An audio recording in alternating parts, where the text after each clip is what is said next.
Hi, I'm Sean Canning, Principal Architect at 1070 Architecture. We're one of the leading experts in San Diego's accessory dwelling unit regulations.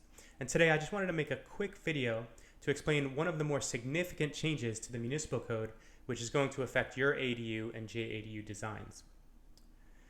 So let's start off by just reading the code, and then we'll go back and try to understand exactly what this code means and how it's going to affect our projects. So this is in subsection capital E under the ADU and JADU regulations in the Municipal Code. It says ADU and JADU structures must comply with the front yard and street side yard setbacks of the base zone.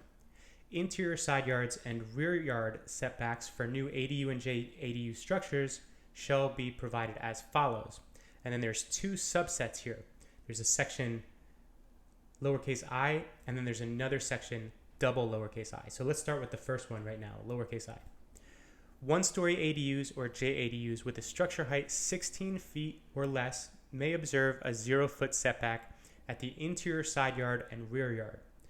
Okay, so this is exactly the way it was in the code previously, and basically what it's stating is that if you're proposing an ADU that is 1 story or 16 feet or less, then you basically can build a 0 lot line condition on your side yard and rear yard.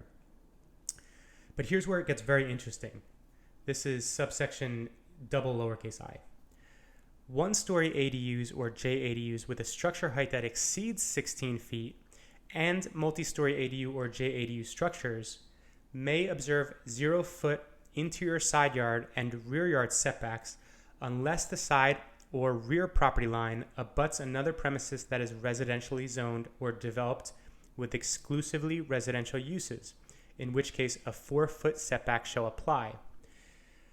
Okay, this is very interesting, particularly to myself, because I'm actually filming this video in the Prince House ADU, which is built with a 0 lot line condition, and it's a 2-story structure. So you'd no longer be able to build this particular project that I'm sitting in right now. Okay, but let's break this down a little bit more. So this really only applies if you have a condition where you're 16 feet and above.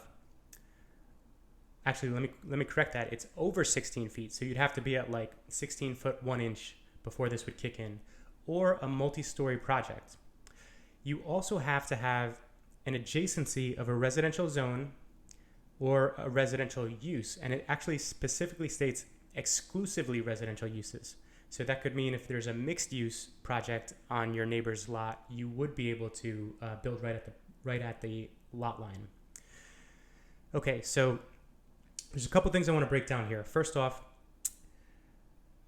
the code language uses the term structure, which is a defined term in the Municipal Code. A structure is basically defined as like an entirety of one building.